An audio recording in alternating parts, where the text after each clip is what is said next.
Welcome to healthcare.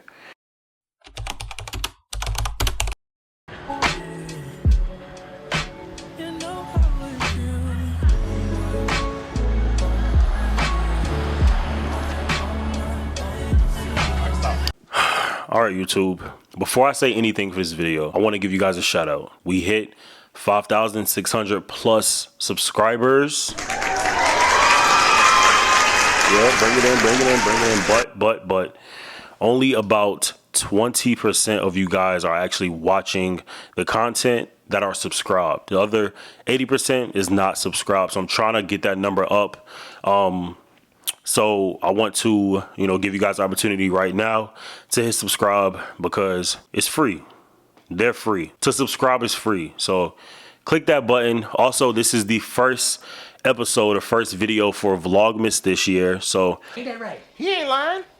Shout out to you guys that's been supporting me for a while. Shout out to you guys that are new. And if you are new, welcome to my channel. And if you are a returning subscriber, welcome back. I'm not going to do an intro for this video because I'm working on a Vlogmas intro and also don't have a specific schedule either. But just expect the video from me at least 3 times a week, which is at least one video more than what I'm doing now. So it could go up. Who knows if I, drop some video ideas, if you have any ideas, and just let me know. But this is a big video because I haven't made this video in over a year. But basically, non-important and important tips that you should know as a CNA, whether you're new, old, if you're, thinking about becoming a CNA. These are all things you need to know. Just tips that I've gathered from my experience, my 2.5 years of experience, or is it 2.5 or 2?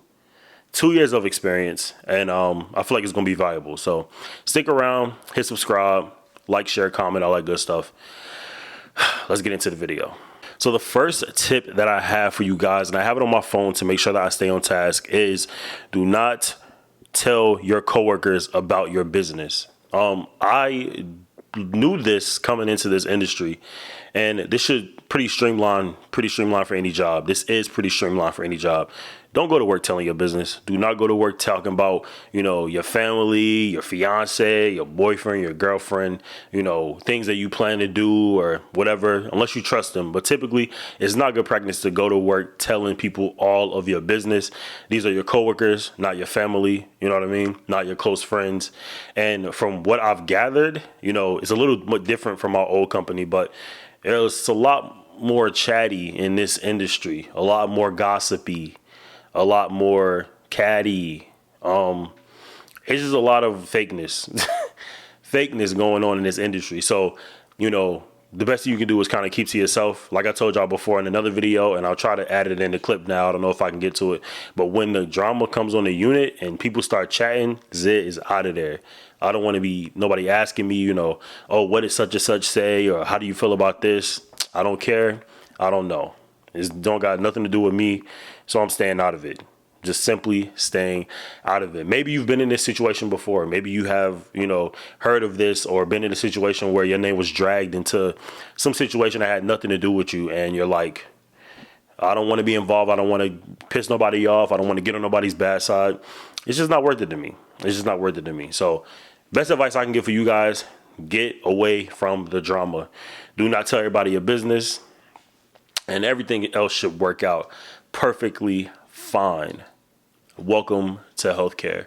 The next tip that I have for you guys is I wish somebody would have told me this beforehand, but I kind of learned it as time went on with the different units that I've worked on and different experience, but it is making expectation with your nurse. This is one that I learned from the second unit that I worked on. It was a male nurse. He worked on the floor. I won't say his name to keep the integrity of the video, but he basically pulled me to the side in the beginning of the shift and said, hey, this is what I expect you to do.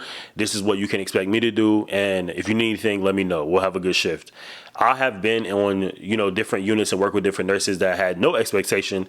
And either they just expected me to do everything or nothing at all. And when I say nothing at all, that almost never happened. So I was almost doing everything, and it's not a good feeling at all. So advocate for yourself, set expectations with your nurse. Do not let them nurses run you ragged, because if they can, they will. But if you set an expectation and let them know what you plan to do, they'll work with you a little bit better. Food for thought, take it or leave it. Accept what you want and leave what you don't.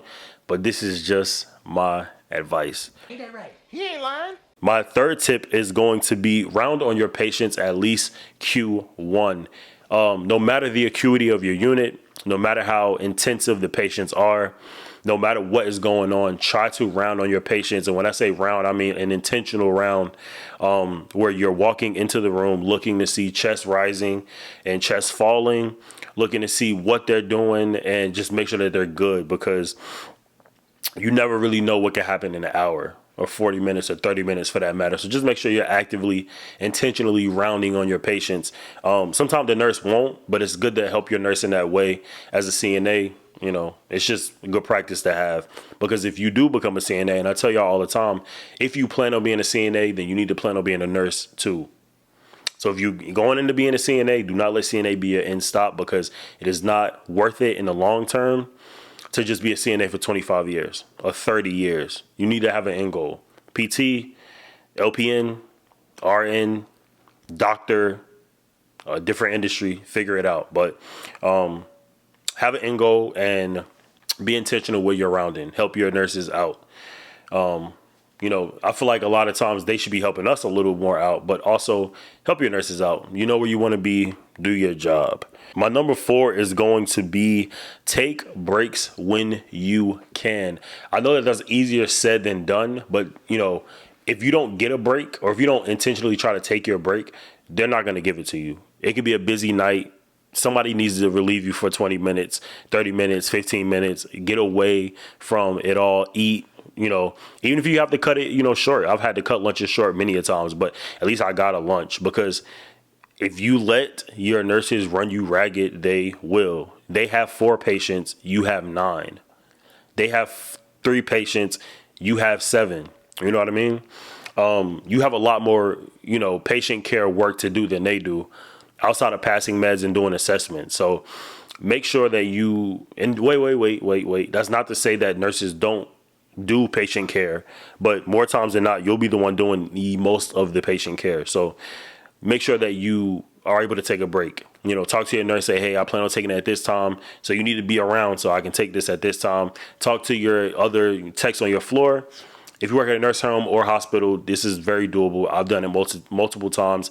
And even a couple weeks ago, I had one of the busiest shifts I've had in my 2+ years of experience, and I was still able to take at least a 15 and a 30.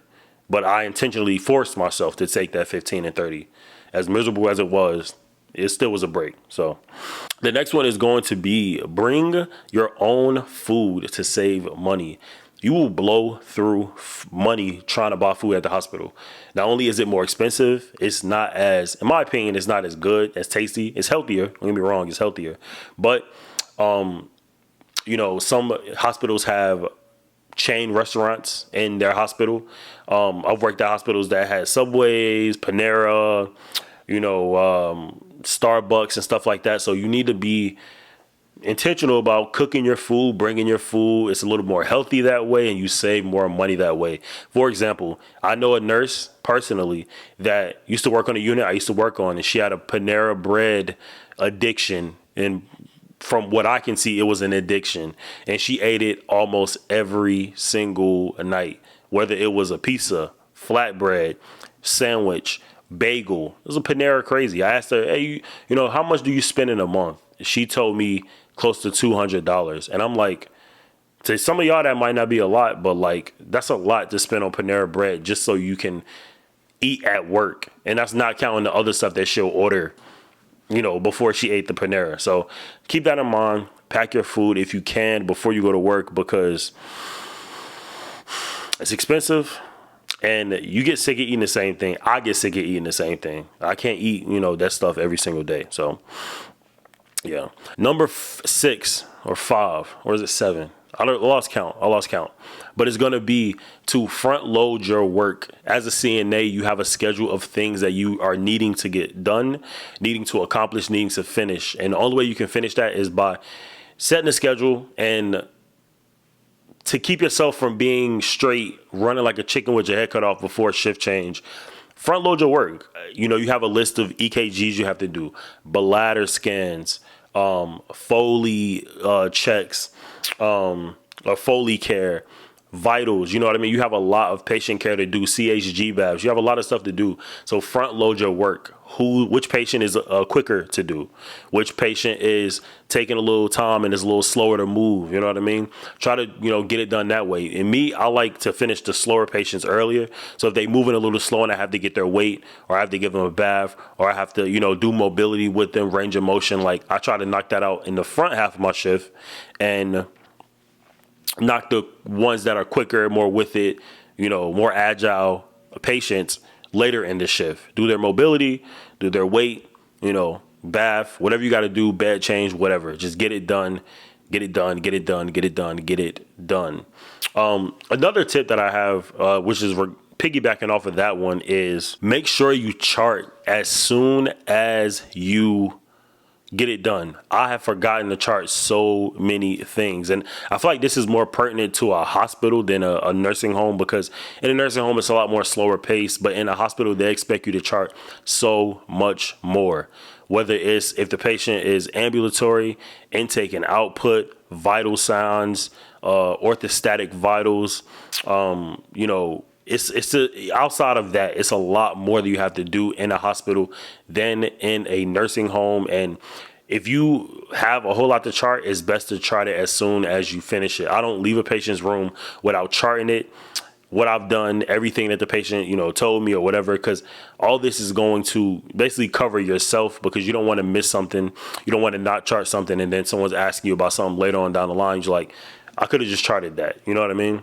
You also get credit. I know sometimes on some vitals in some units, you get credit for some of the stuff that you're doing.